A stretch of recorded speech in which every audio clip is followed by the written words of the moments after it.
Hello, ഇന്ന് നമ്മളൊരു അടിപൊളി മീൻ കറിയാണ് ഉണ്ടാക്കുന്നത്. ഇത് കൊല്ലംകാരുടെ സ്പെഷ്യൽ രീതിയിൽ എങ്ങനെയാണ് വറുത്തരച്ച് വെക്കുന്നതെന്നാണ് കാണുന്നത്. അപ്പോൾ അതിന് വേണ്ടിയിട്ട് ആവശ്യമുള്ള സാധനങ്ങൾ എന്തൊക്കെയാണെന്ന് നോക്കാം. അതിന് വേണ്ടിയിട്ട് ഞാൻ 3-4 കുഞ്ഞുള്ളിയും ഒരു സവാളയും ചെറിയ സവാളയും അരിഞ്ഞു വെച്ചിട്ടുണ്ട്. അതുപോലെ തന്നെ ഓരോ ടീസ്പൂൺ ഇഞ്ചിയും വെളുത്തുള്ളിയും ഒരു പച്ചമുളക്, പിന്നെ ഒരു മുരിങ്ങക്ക, പിന്നെ 2 കുടംപുളിയും ഇതുപോലെ വെള്ളത്തിലെടുത്ത് ഇട്ട് വെച്ചിട്ടുണ്ട്. ഇനി നമ്മൾ ഇത് വറുക്കാൻ ആവശ്യമുള്ള തേങ്ങയും 2 കുഞ്ഞുള്ളിയും. അപ്പോൾ ആദ്യം തന്നെ നമുക്ക് ഫിഷ് വൃത്തിയാക്കിയെടുക്കാം. അതിനുശേഷം ബാക്കി നമുക്ക് തേങ്ങ വറുത്തെടുക്കാം. അതിനായിട്ട് ഒരു പാൻ വെച്ച് അതിൽ കുഞ്ഞുള്ളി അതിൻ്റെ കൂടെ തന്നെ ഇടുക ചെയ്യുന്നത്. എന്നിട്ട് നമുക്ക് നന്നായിട്ട് വറുക്കാം. നല്ല ഒരു ചുമന്ന കളർ വരുന്ന വരെ നന്നായിട്ട് വറുക്കണം. അത് കുറച്ച് സമയം എടുക്കും ഇങ്ങനെ വറുത്ത് വരാനായിട്ട്. അപ്പോൾ ഇടയ്ക്ക് ഇപ്പോൾ വറുത്ത് വരുമ്പോൾ തീരെ എണ്ണയില്ലാതെ പാനിലൊക്കെ പിടിക്കുവാണെങ്കിൽ നമുക്കൊരു കുറച്ച് വെളിച്ചെണ്ണ അകത്തേക്ക് ഒഴിച്ചു കൊടുക്കാം. 1 ടീസ്പൂൺ വെളിച്ചെണ്ണ കാണും, അതിൽ ഒഴിച്ചു കൊടുത്താൽ മതി. എന്നിട്ട് വീണ്ടും നന്നായിട്ട് വറുക്കാം. നന്നായിട്ട് ചുമന്ന് വരണം. അപ്പോൾ നമ്മൾ ഇളക്കി കൊടുക്കുക തന്നെ വേണം. ഇതില്ലെങ്കിൽ ഇത് കരിഞ്ഞു പോകാൻ ചാൻസ് ഉണ്ട്. കരിഞ്ഞു പോയാൽ കറിയുടെ ടേസ്റ്റേ മാറും.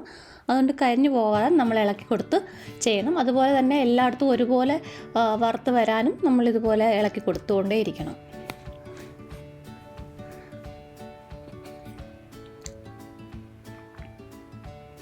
ഇതിപ്പോൾ ഞാൻ ഫ്രോസൺ തേങ്ങയാണ് എടുത്തേക്കുന്നത്.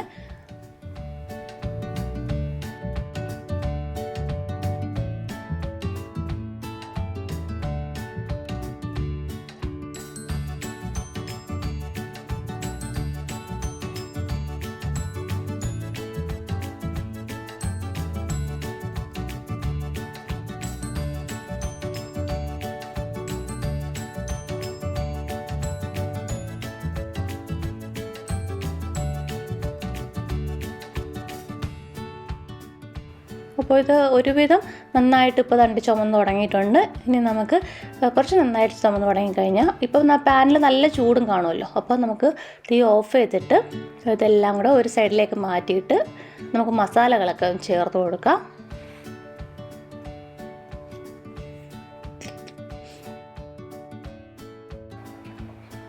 അപ്പോൾ മസാലയും ഇതിൻ്റെ കൂടെ തന്നെ കിടന്ന് നന്നായിട്ട് ചൂടായി വരുമ്പോഴേക്കും അതിൻ്റെ ഒരു പച്ച മണമൊക്കെ മാറി നന്നായിട്ടിരിക്കും. പിന്നെ നമ്മൾ കറിയിൽ നമുക്കങ്ങ് കരച്ച് ചേർത്താൽ മതി.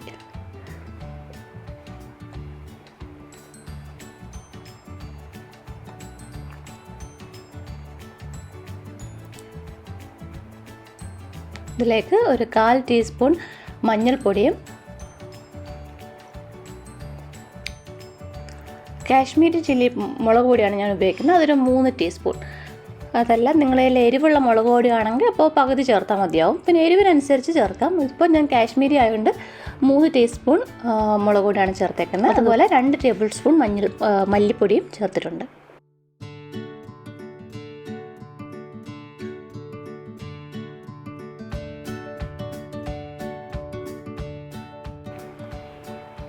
ഇതിന് നന്നായിട്ട് ചെറുതായിട്ട് മൂപ്പിക്കാം. ഇപ്പോൾ തീ ഓഫ് ചെയ്തിട്ടേക്കുവാണ് ചെയ്യുന്നത്. പാനിലെ ചൂട് കൊണ്ട് തന്നെ അത് നന്നായിട്ട് വറുത്ത് കിട്ടും.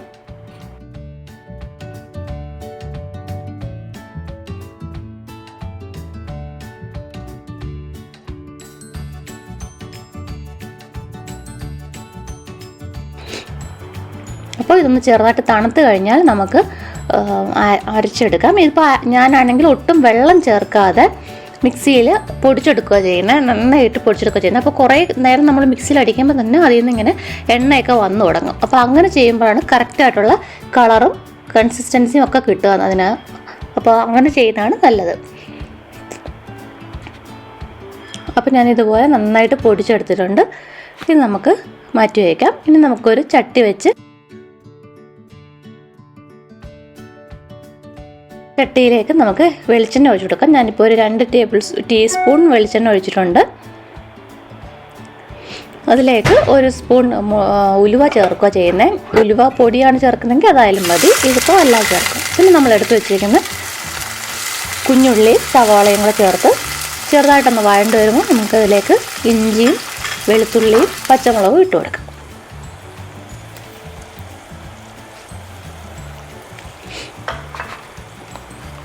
അപ്പോൾ അതുകൂടെ ചേർത്ത് നന്നായിട്ടൊന്ന് വഴറ്റാം. അപ്പോൾ ഒരുവിധം വഴണ്ട് കഴിഞ്ഞാൽ നമ്മൾ നേരത്തെ പൊടിച്ചു വെച്ചിരിക്കുന്ന മസാല ഉണ്ടല്ലോ അത് ഇട്ട് കൊടുക്കാം. അതും എണ്ണയിൽ ചെറുതായിട്ടൊന്ന് ചൂടായി കഴിയുമ്പോൾ നമുക്ക് എടുത്ത് വെച്ച്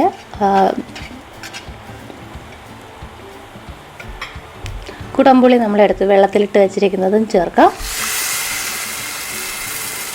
ഇനി ആവശ്യത്തിന് വെള്ളവും കൂടി ചേർക്കാം നമുക്ക്. ഇപ്പോൾ ഇതിനോട് ഞാനിപ്പോൾ 1 കപ്പോളം വെള്ളവും കൂടി ചേർക്കുന്നുണ്ട്.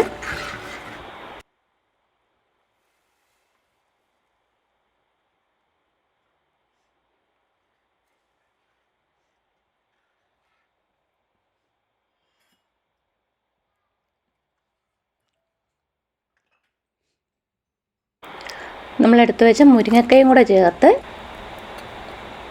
ആവശ്യത്തിന് ഉപ്പും ചേർത്ത് നമുക്ക് അടച്ചു വെച്ച് നന്നായിട്ടൊന്ന് തിള വരുന്നവരെ വെയിറ്റ് ചെയ്യാം.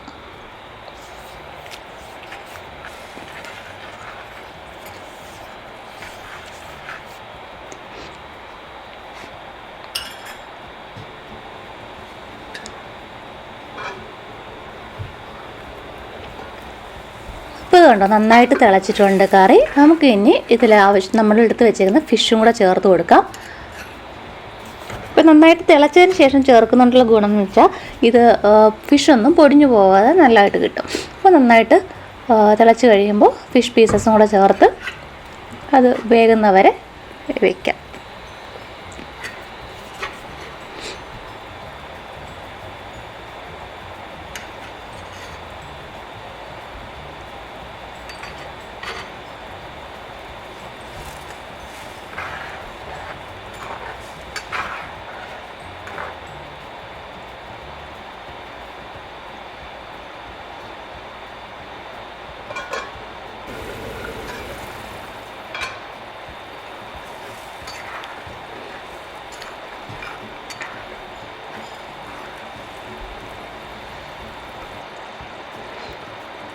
ഉണ്ടോ ഇപ്പോൾ നന്നായിട്ട് നമ്മളെ ഗ്രേവിയൊക്കെ ഒന്ന് കുറുകി വന്നിട്ടുണ്ട്.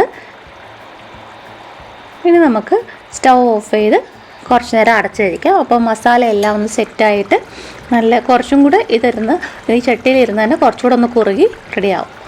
അതിന് വേണ്ടിയിട്ട് നമുക്ക് അടച്ച് വെച്ച് കുറച്ച് നേരം വെയിറ്റ് ചെയ്യാം.